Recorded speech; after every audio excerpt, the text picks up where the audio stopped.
Bismillahirrahmanirrahim. Assalamualaikum warahmatullahi wabarakatuh. Good morning, students. How are you today? Hopefully you are on your very best conditions today. And in this occasions, we are going to review our materials, especially for you, the fourth grader. Hari ini kita akan kembali mereview beberapa kosakata dan pembelajaran yang sudah pernah kita ulangi sebelumnya berkaitan dengan food and drinks, yaitu makanan dan minuman. Dan kali ini saya akan kembali mengulangi kembali tentang arti dari beberapa kosakata yang mungkin perlu kita pahami kembali untuk mempersiapkan diri dalam persiapan penilaian akhir semester kelak. Insyaallah. Mari kita mulai langsung dengan pembelajaran yang pertama berkenaan dengan foods, and beverage. Jadi food and beverage itu artinya makanan dan minuman. Kenapa menggunakan istilah beverage? Kenapa nggak drink saja? Sebenarnya keduanya memiliki ungkapan yang sama. Beverage dan drink memiliki arti yang sama. Jadi di sini kita menggunakan istilah yang berbeda supaya kelak jika ada ungkapan seperti ini kita tidak lagi bingung dengan artinya. Kita mulai dengan kosakata yang berkenaan dengan makanan. Jika bicara tentang makanan pasti banyak sekali ya kosakatanya, dan kita akan ambil beberapa bagian saja. Contoh di sini ada beberapa. Ada meatball, porridge, cake, potato chips, bread, fried fish, fried noodles, atau fried rice. Lalu ada sandwich, spaghetti, and sausage. The last will be soup. Oke, nah ini adalah beberapa kosakata berkenaan tentang makanan dan kita akan coba review artinya ya. Sebenarnya sudah ada artinya, kita akan coba review kembali. Meatball artinya bakso. Oke, porridge artinya bubur. Cake artinya kue. Lalu potato chips itu bermakna keripik kentang. Ada juga yang namanya French fries atau kentang goreng. Nah, itu berbeda ya. Lalu bread, roti, fried fish, ikan goreng, fried noodles, mie goreng, atau fried rice, nasi goreng. Nah, jadi semua kata makanan yang diawali dengan kata fry berarti cara mengolahnya dengan cara digoreng. Oke? Lalu kita sambung lagi, ada sandwich, roti isi. Oke, pasti kalian sudah kenal ya. Spaghetti, mie yang berasal dari Italia itu. Lalu sausage atau sosis, kita kenal dengan sosis ya sebenarnya dalam bahasa Inggris, di mana diartikan dengan sausage. Lalu ada soup, ya bermakna sama, bacanya juga hampir sama. Oke, nah itu adalah beberapa kosakata berkenaan dengan makanan. Semoga bisa menyegarkan kembali ingatan kalian berkenaan dengan makanan. Kita langsung masuk ke kosakata berikutnya berkenaan dengan beverage atau minuman. Sini kita sudah punya coffee atau kopi, iced tea atau es teh, mineral water atau air mineral atau kita sering kenal sebagai air putih ya. Tapi di sini kita sebut sebagai mineral water atau air mineral. Lalu milk, susu, jelas sekali. Fruit juice, jus buah. Tea, teh, soft drink atau minuman ringan. Nah, soft drink ini punya banyak tipe atau banyak jenis. Ada soft drink, ada coke, ya. Lalu ada beberapa ungkapan lain yang bermakna sama ya, soft drink, coke, dan soda. Ya, satu lagi ya, itu bermakna sama. Jadi minuman ringan. Oke, anak-anak itu tadi berkenaan dengan kosakata berkaitan dengan food and beverage atau makanan dan minuman. Kita akan sambung dengan materi yang berikutnya. Oke, anak-anak, kita akan sambung kembali dan di sini sudah ada beberapa kosakata baru berkenaan dengan food and beverage, dan kali ini kita akan mengaitkan kosakata ini dengan makanan dan minuman. Apa fungsinya? Dan ternyata kosakata ini digunakan untuk menghitung jumlah makanan atau minuman karena seringkali minuman dan makanan yang kita konsumsi itu tidak dihitung sesuai dengan jumlahnya, namun dihitung dari tempat di mana ia disimpan. Contoh, kita punya ada kata plate yang artinya sepiring. Jadi makanan-makanan yang identik disimpan di piring itu akan dihitung dengan jumlah piringnya. Ya, contoh sepiring nasi goreng. Gitu ya. Lalu ada kata a box yang artinya sekotak. Misalnya jus atau minuman buah. Seringkali kita menemui minuman buah itu di dikemas dalam bentuk botol, dalam bentuk gelas, atau dalam bentuk kotak, ya, a box of juice, biasanya minuman kemasan. Lalu ada a tin, sekaleng. Nah, tin ini biasanya digunakan untuk mengemas minuman soda, ya, karena baru saja kita melewati hari raya, pasti di rumah masih ada ya minuman soda atau minuman lain yang dikemas menggunakan kaleng. Jadi a tin artinya sekaleng. Lalu ada a bowl, semangkok. Nah, makanan-makanan yang menggunakan mangkok sebagai alat tempat penyimpanannya seperti bubur, bakso, sup. Nah, seperti itu menggunakan istilah a bowl of soup, a bowl of meatball, a bowl of porridge. Nah, itu digunakan untuk menghitung jumlah makanan tadi. Lalu ada a jar atau setoples. Nah, ini misalnya menyimpan permen atau menyimpan selai, ya, atau menyimpan benda-benda lain atau makanan lain yang menggunakan toples sebagai wadah penyimpanannya. Nah, ini tadi adalah beberapa kosakata baru yang bisa kita kaitkan dengan cara menunjukkan jumlah sebuah makanan. Oke, terima kasih. Kita akan sambung ke materi berikutnya. Oke, anak-anak, kita sudah sampai ke materi berikutnya berkenaan dengan places at home atau nama-nama ruangan yang ada di rumah. Nah, semoga dengan mengulang kembali kita bisa kembali mengingat arti dan cara pengucapan dari kata-kata berikut. Kita langsung saja, saya sudah menuliskan beberapa kosakata berkenaan dengan bagian-bagian rumah atau nama-nama ruangan di rumah.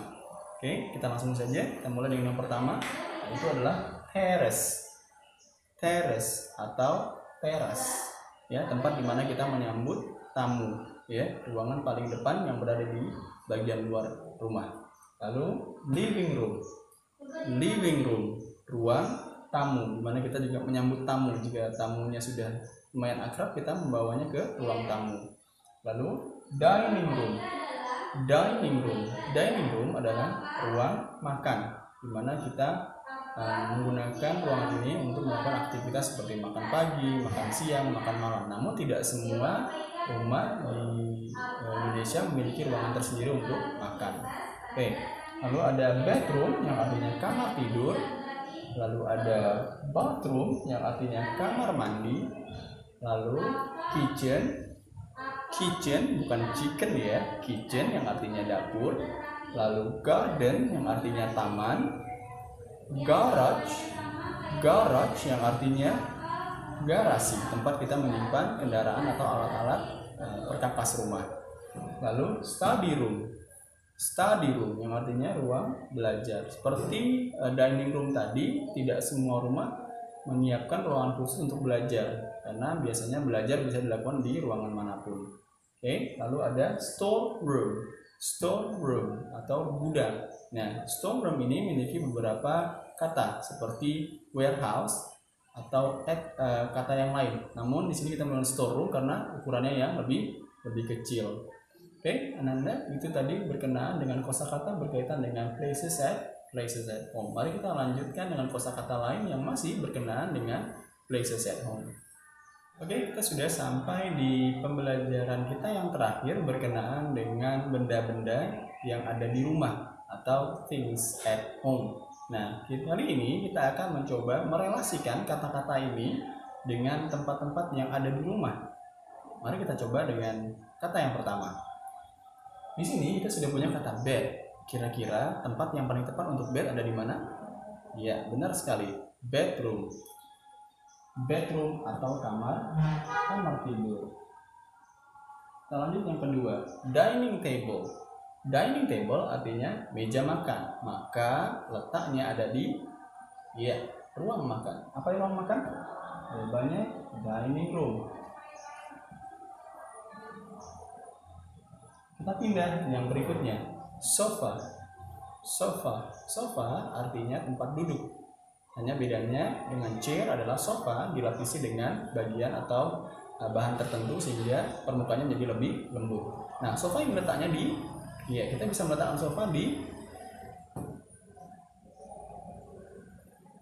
living room, atau kita juga bisa meletakkannya di family room, ruangan keluarga. Berikutnya plants, tanaman diletakkan di Ya, jawabannya benar. Garden. Garden artinya taman. Taman, ya, atau area di mana kita menumbuhkan tanaman atau menanam tanaman di pekarangan rumah. Lalu ada knife. Knife yang artinya pisau. Pisau identik dengan ya dapur atau kitchen. Berikutnya refrigerator. Refrigerator yang artinya kulkas. Kulkas sama seperti knife identik dengan ya jawabannya kitchen. Atau dalam beberapa rumah refrigerator letaknya di dining room atau ruang makan. Ya, tergantung penempatan di rumah masing-masing ya. Lalu ada soap. Soap yang artinya sabun, letaknya ada di ya, jawabannya bathroom. Bathroom atau kamar mandi. Kita juga bisa menempatkan soap di toilet atau jamban. Oke, berikutnya kita punya pillow. Pillow artinya bantal. Nah, bantal letaknya ada di jawabannya bedroom. Iya, bedroom ya. Lalu kita pindah ke sebelahnya ada plate. Plate yang artinya piring. Nah, piring identik dengan ya kita bisa menempatkannya di kitchen atau di dining room. Oke.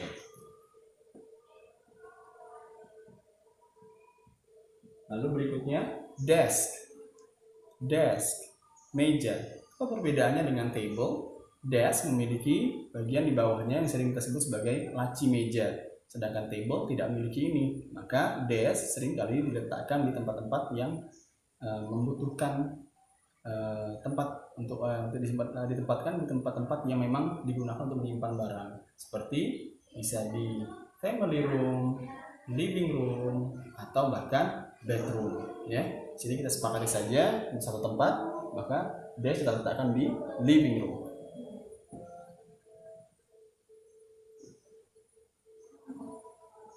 Berikutnya kita punya wardrobe. Apa itu wardrobe? Wardrobe itu adalah lemari pakaian. Nah, berbeda dengan jenis lemari yang lain, yang tentu saja penggunaannya berbeda ya, seperti cupboard atau ya seperti cupboard ya. Itu penggunanya untuk menyimpan alat atau benda-benda lain selain pakaian, maka disebut wardrobe. Lalu kita pindah ke, nah sebelumnya wardrobe diletakkan di mana? Wardrobe diletakkan di bedroom bisa ya.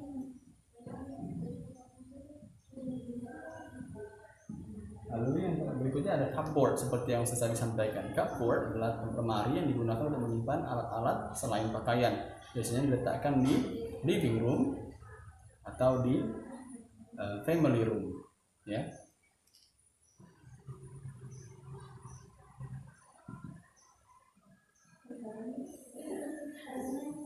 Oke, yang terakhir kita punya stove. Stove artinya kompor. Nah, pasti jelas sekali ya, stove diletakkan di ya jawabannya kitchen.